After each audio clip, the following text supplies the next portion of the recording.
Poinsettia production is about a 16-week process from plugs to final finished production. It will depend, however, upon your sale date, and you'd work from your sale date backwards to acquire the date that you would need to purchase and start your plugs. Plugs will come in a tray, and they'll need to be watered and cared for very carefully. Once you have your plugs in, you'll then want to pot them up.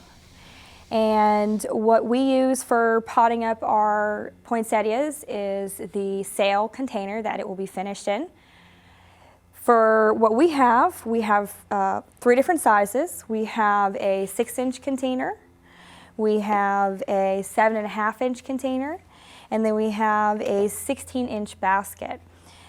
Now for the 6-inch container, we just put 1 plant. For the 7.5, we'll put 2 plants. And then for the 16-inch basket, we'll put anywhere from 3 to 5 plants, depends on the variety. When you've decided on your sale size containers, you'll then want to go ahead and get your media ready for potting. What we use is a Pro Mix. And this Pro Mix is mainly a mix of peat moss, sphagnum peat moss. It has vermiculite, perlite, macro and micronutrients as well that will sustain the plugs until your first fertilization. This smaller container is a 4-inch container, and we use this for when we pinch our plants. Poinsettias are a southern hemisphere plant, and since we're in the northern hemisphere here in Virginia, we need to supplement the lighting needs for poinsettias to be able to produce them correctly. We first implement a night lighting system that will increase the amount of hours of light. So you're making the light as if it was a long day situation. What this does is it encourages and promotes the growth of the vegetative part of the plant, and you're giving it a little bit more time to grow to a more mature size before you get ready to pinch. What this looks like is overhead lighting of a mixture of incandescent and fluorescent lights. We put them over the center of each table, and we would increase the amount of lighting at the end of the day. So the night lighting would come on somewhere around 10 p.m. at night to 2 a.m. in the morning, and it's set on a timer, so it does this on its own. That process will continue for approximately 4 to 5 weeks, and it'll depend on where you are, your location. But once that is finished, then you can switch over to the black cloth. The purpose of the black cloth is to, once you have your vegetative growth mature, you want to then initiate flowering. To initiate the flowering, you need to provide at least 12 hours of complete and total darkness. If you don't have complete and total darkness, the flowers will not initiate. The easiest way to do this is with a black cloth, and that's what we do here. We literally pull the shade around the plants. We turn off all parking lot lights or any indoor lights or anything that would allow any kind of, even if it's a small amount of light in, we'll make sure that that's all blocked out by the cloth. Initially we start with 12 hours of black cloth, and then we will increase it as we continue in the production to about 15 hours. Once you reach 15 hours, you should see a bract color change. And depending on your variety, it will be a different color, and it may take longer or shorter for you to see the bract color change. An important part of your poinsettia production is going to be your watering and fertilizing.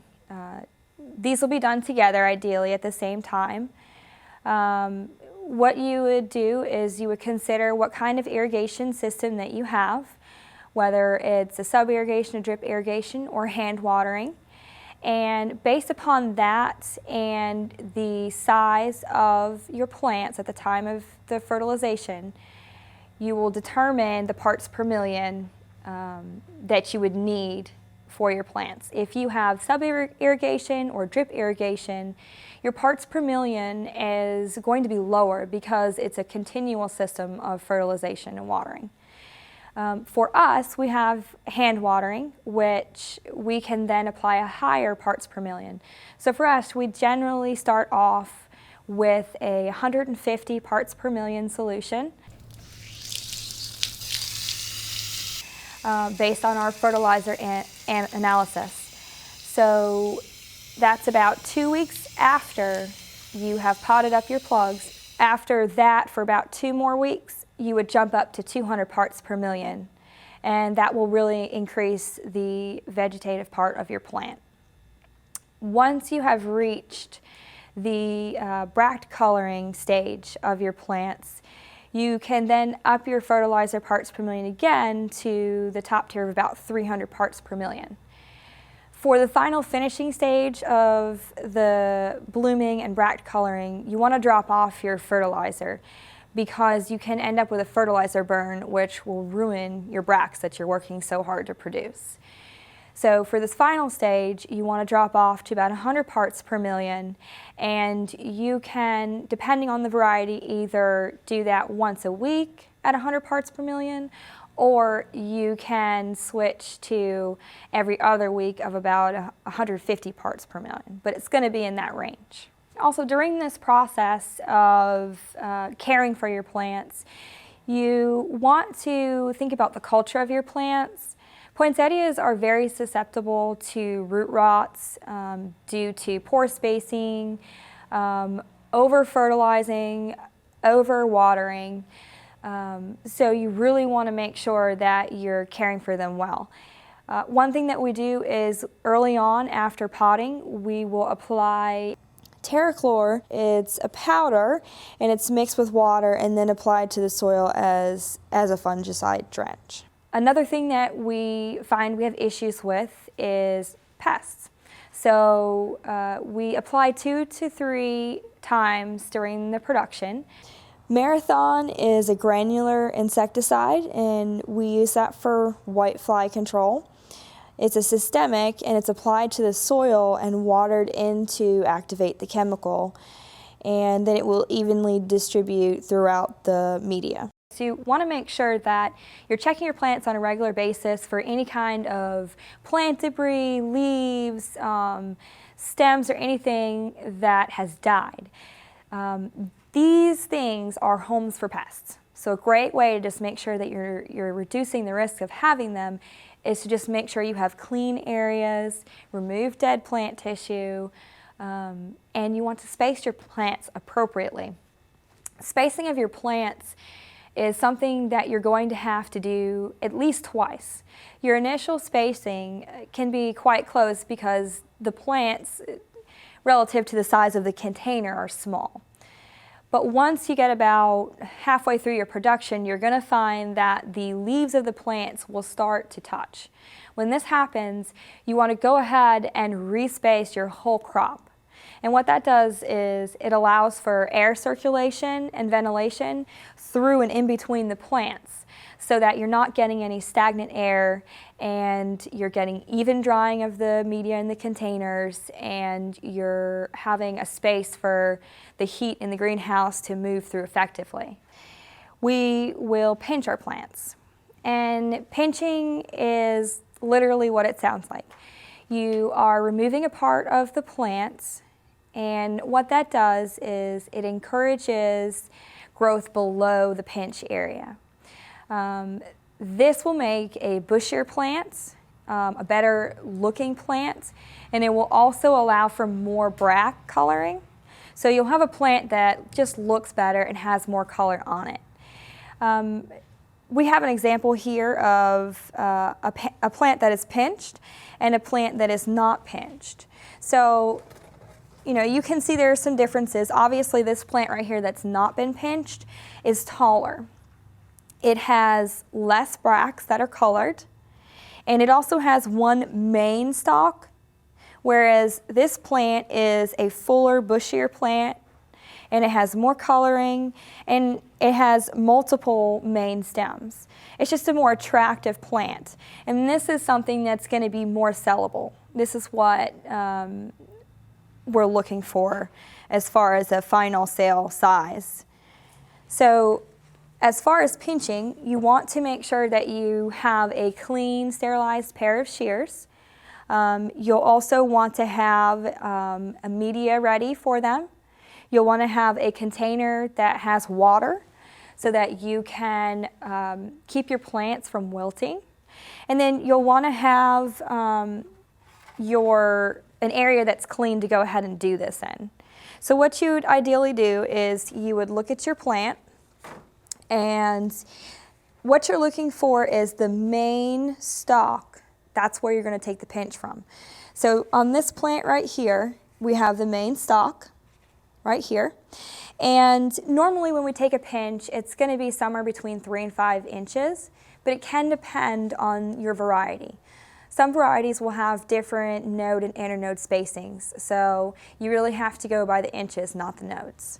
So for this right here, we would go ahead and probably make a pinch cut somewhere in this area right here.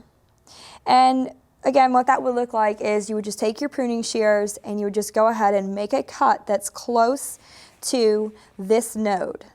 So you'd make a clean cut right here. You would then take your cutting, your pinch from that, and you'd place it in water. And you'd go through and you do all your plants like this. You would take that container with the water and all your pinches. You'd go over to your area where you're going to put them in a rooting hormone. We use a hormone 1 here. It's a hormone that increases the production of roots, and it's just a very fine white powder. You would just dip that in there, and then you would go ahead and have your tray already filled with your media for your pinches, and then you would space them accordingly, again leaving a little bit of space so that your leaves aren't touching. And then you put them under the mist system. And for the purposes of our pinches, we actually use a 50-50 mix of a sphagnum moss and perlite. And what this does is the perlite adds aeration and drainage so that you're not having too much water. And the sphagnum moss has a natural fungicide in it that will help to protect the cuttings from a rot. So once you've got that all set, again, you just put it under your mist, and then in approximately a month, you will go ahead and check these, and you'll see that there are roots on the bottom. You'll have some that will not root, but the majority of them do root. But don't be discouraged if you don't get all of them to root, because that's the case always. You're not going to get all of them to root. Temperature is another important aspect that you need to consider when growing your poinsettia crop. Poinsettias require a temperature that has to at least be above 50 degrees Fahrenheit. Anything below that and the plants, they just won't do well. Ideally for a day temperature, you would have somewhere between 75 and 80 degrees Fahrenheit. And for night temperature, you would want to be around the 60 to 65 range. And these are true for most of the production time. And once you get closer to your sale date, you want to take into consideration a few things about your plants. If the flowers are starting to bloom, you want to be able to slow your crop down. And you can do this by reducing your temperatures overall. And what that will do is it'll just slow the plant down. And you can do this for, the last 2 weeks of your production if you're finding that your plants are just continuing faster than you'd like. And at that point, you could then reduce the temperature overall to somewhere around 55 to 60 degrees. And that should be able to hold you till your sale date.